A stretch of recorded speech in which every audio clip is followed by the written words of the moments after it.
I realized I was a sculptor, I think in the early 70s. But I knew when I was 3 years old that I liked materials. And we lived on a farm in Montpelier after the Second World War, and there was clay in the creek, and I collected these tiny little clay stones that were formed by the waters in the brook. The clay was in the side of the brook, and it fell down and dripped into concentric shapes. And so I was intrigued by those shapes. I feel as if my seriousness about being a sculptor began in the 70s when I was in Paul Aschenbach's class. And he generated a lot of ideas. He was very creative and very good teacher, good professor. And I had done work with a small jeweler's torch. I worked in gold and silver and made rings and hair pieces and necklaces.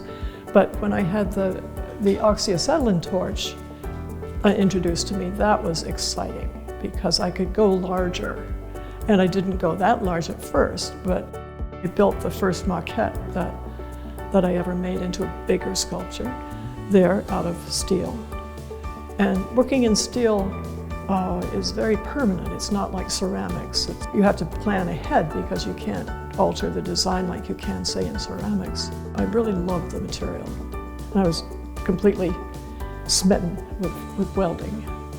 I work in my journal every single day, and I record dreams, I record thoughts and all, but when I have an assignment to do a sculpture, every day for about a week I come up with one design and I'll record it in the journal. And then the next day I'll do another design, and for 7 days.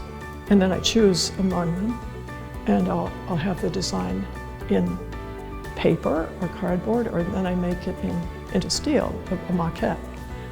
But as I'm fabricating a certain sculpture, I will figure out how to do it many times in the journal. And I will ask engineers and mathematicians like Jim Brader or Bill Gottesman.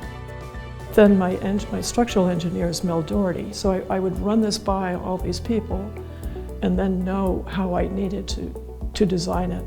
Not only for my pleasure of doing a design, but something that would work in a larger format.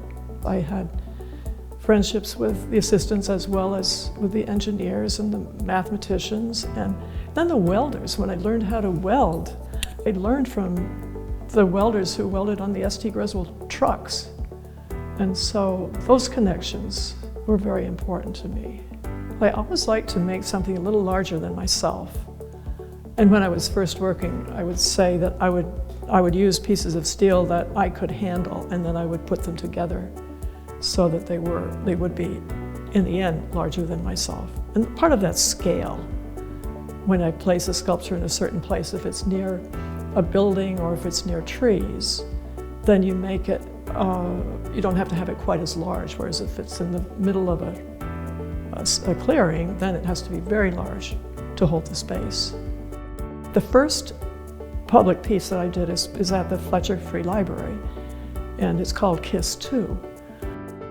In 1985, and I was teaching schools in the public schools in Vermont, sponsored by the Vermont Arts Council, and I met the principal there who was British, and she said, why don't we do a science art project here with these 6th graders? And so I thought for a minute, and I thought, oh, sundials. And I'd never made a sundial before. That was very pivotal at that point. What I did was I engaged the students to do shadows measurements of a vertical pole.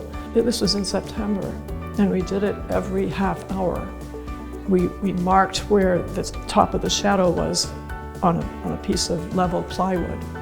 And it turned out, with joining all those tips, every half an hour, was a straight line. And I thought, that's kind of unusual.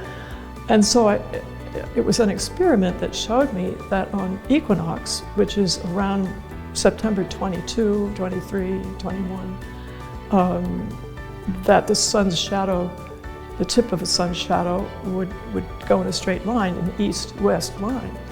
So that was interesting because that's how you could find what north-south was. If you found the east-west line, then you could just go off at 90 degrees and have a north-south line. I think I use, I'd use the stars and the sun and where I am on the earth and the latitude as an indication, a structure to go by.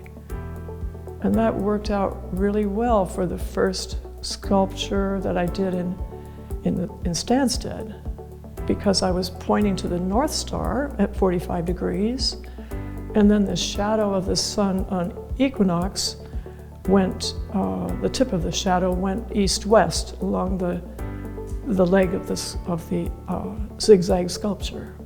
So that was the alignment for that first piece in the World Sculpture Project.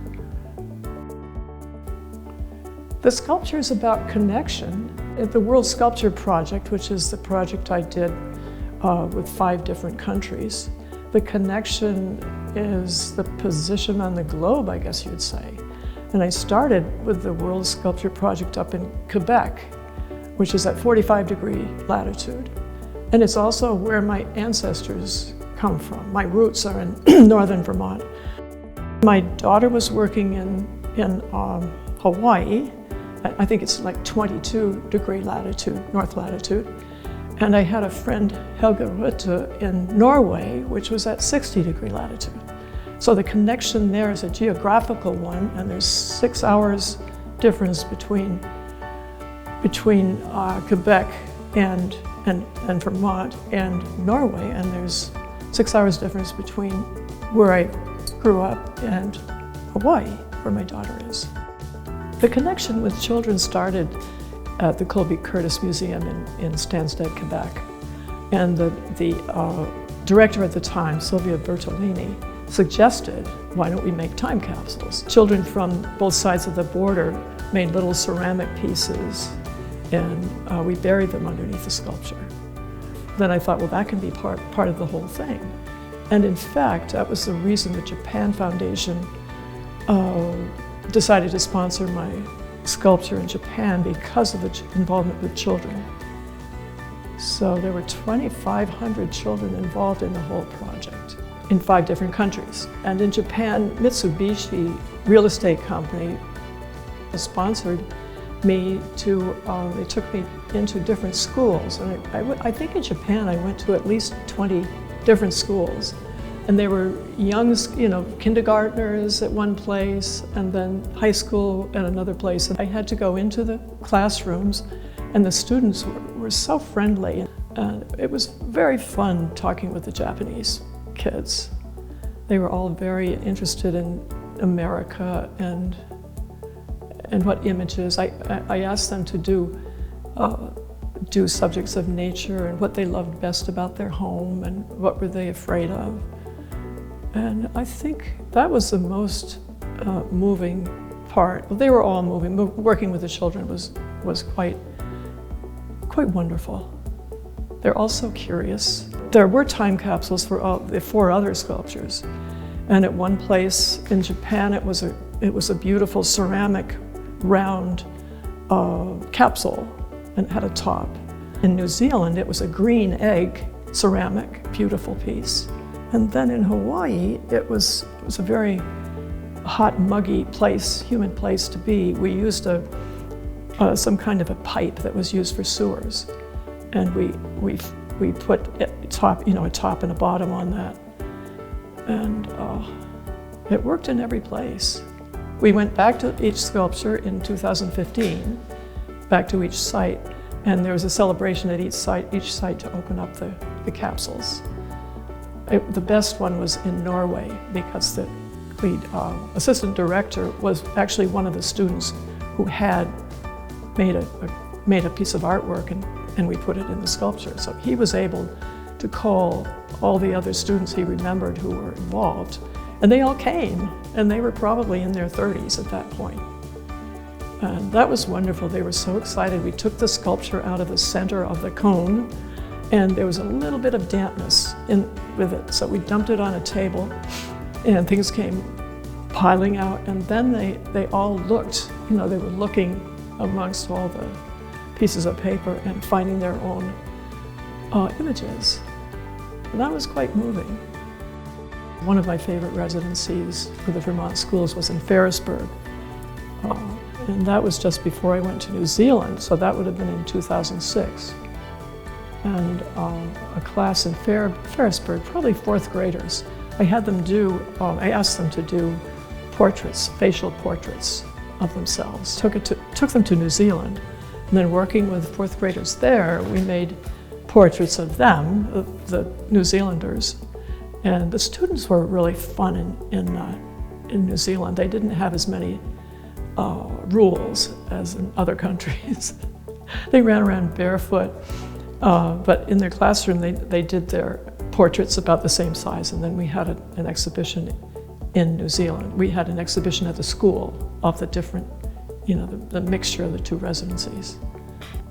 Well, I've always been interested in different cultures, and one of the reasons I did this World Sculpture project is that I was curious about other cultures, and it was a wonderful thing to live in Japan for 5 months one year and then 4 months the next year.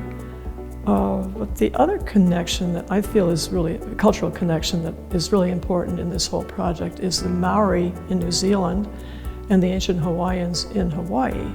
And they were Polynesians. It was the Polynesian change moving around in the Pacific Ocean. And family definitely influenced my work because my daughter lived in Hawaii, and she was able to introduce me to university professors and astronomers and archaeologists. She's an archaeologist, a full-time archaeologist in Hawaii.